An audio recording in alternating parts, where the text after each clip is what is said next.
Hoje o nosso tema é a reforma tributária. Nós continuamos a trazer aqui, Rosane, informações importantes sobre um tema que é de extrema importância para o Amazonas. Isso porque é inevitável, como a gente já trouxe aqui, a palavra de especialistas, a informação apurada por você, pela nossa equipe, de que nós teremos perdas em decorrência da reforma tributária, a mudança aí no sistema de tributação do país, isso principalmente em relação à Zona Franca de Manaus, que é um modelo que sobrevive com a renúncia fiscal, que sobrevive com esse acerto em relação aos tributos. Pois bem, hoje tem mais informações que você traz aqui para a gente na nossa coluna de política, não é, Rosiane?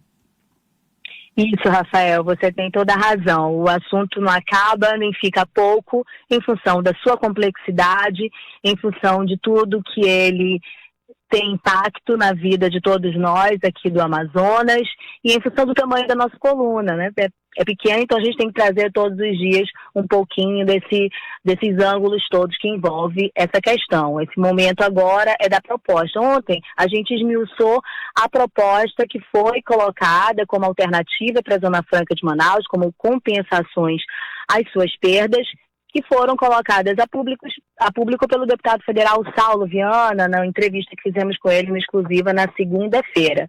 Para relembrar os nossos ouvintes, ele falou em crédito presumido, ou seja, as empresas instaladas aqui ou que vierem a se instalar, elas serão isentas, como todas as outras do país, porque não haverá esse imposto na cadeia de produção, né?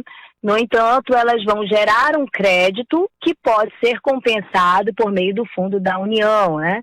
Tem um imposto seletivo, ou seja, uma carga maior para as produções dos mesmos produtos que tem aqui na Zona Franca de Manaus, em outros estados, que daria a elas uma certa vantagem. E, além disso, para compensar as perdas na arrecadação do estado, né, dos cofres do estado, porque elas são isentas do imposto federal que vai acabar, mas elas também produzem uma arrecadação para o estado no imposto estadual, que também vai acabar. Então, como é que repõe isso? Aí eles colocaram como opção aí um fundo de retorno, que também viria de recursos federais, que não seria repartido pelos estados, e também um outro fundo que é para investimento a longo prazo, de alternativas, novas matrizes econômicas, para que o estado do Amazonas não dependesse exclusivamente da Zona Franca de Manaus. Veja bem que, nesse detalhe, ninguém está defendendo que a Zona Franca termine daqui a 50 anos, até porque isso é um tiro no momento atual da Zona Franca, né? Se tu sabe que vai acabar, você não vai investir, as empresas que estão aqui. É criar alternativas que possam gerar emprego, renda, gerar avanços econômicos paralelos à indústria da Zona Franca de Manaus. Resumindo, é isso. Eu fiz uma pergunta ontem, a gente voltou a falar sobre esse assunto com o deputado Saulo Viana pelo WhatsApp, e eu fiz a pergunta a ele, se ele tinha um convencimento, qual era a expectativa dele, que essas propostas poderiam se concretizar no texto final da reforma tributária. E ele me mandou a resposta por áudio, que eu quero compartilhar com vocês aqui da coluna agora. Nós temos aqui, então, a fala do deputado federal Saulo Viana, ele que é integrante, é membro do Grupo de Trabalho da Reforma Tributária na Câmara Federal. Por isso, traz aqui com propriedade, então, as falas em relação às discussões que estão sendo feitas. A gente vai ouvir agora, então, o deputado federal Saulo Viana e daqui a pouco a Rosiane vai comentar. Então, nós estamos num momento de construção política, de articulação política para que a gente possa garantir, no texto final do relator, essa proposta do governo do Amazonas. Por quê? Assim, nós iremos manter a competitividade das empresas, ou seja, consequentemente, os empregos que a Zona Franca gera e também, claro, continua se tornando atrativo para outras indústrias se instalem aqui, e a gente também mantém a arrecadação do Estado, que é outro ponto muito importante.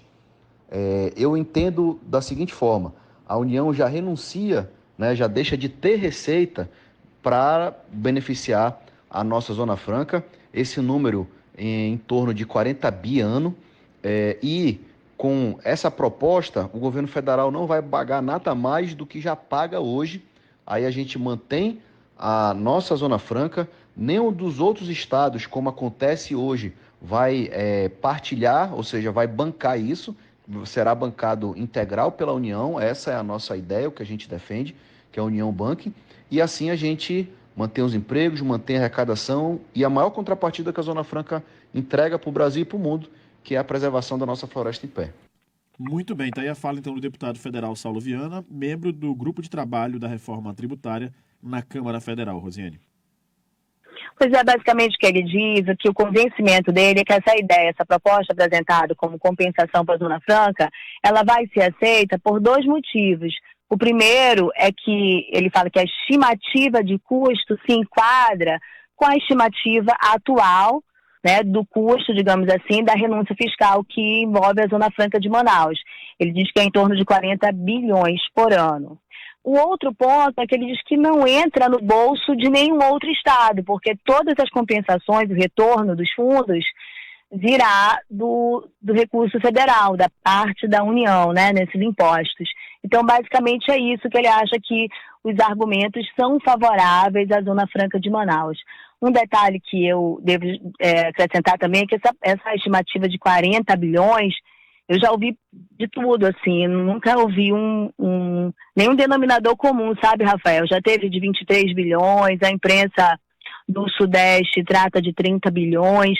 Eu lembro que quando teve um julgamento no STF sobre a geração de crédito para a indústria de concentrados, uma fala da ministra Carmen Lúcia, ela citava os vários bilhões que as pessoas falavam que representava a renúncia fiscal da Zona Franca de Manaus, e ela fez uma brincadeira assim, quanto custa isso em reais, né?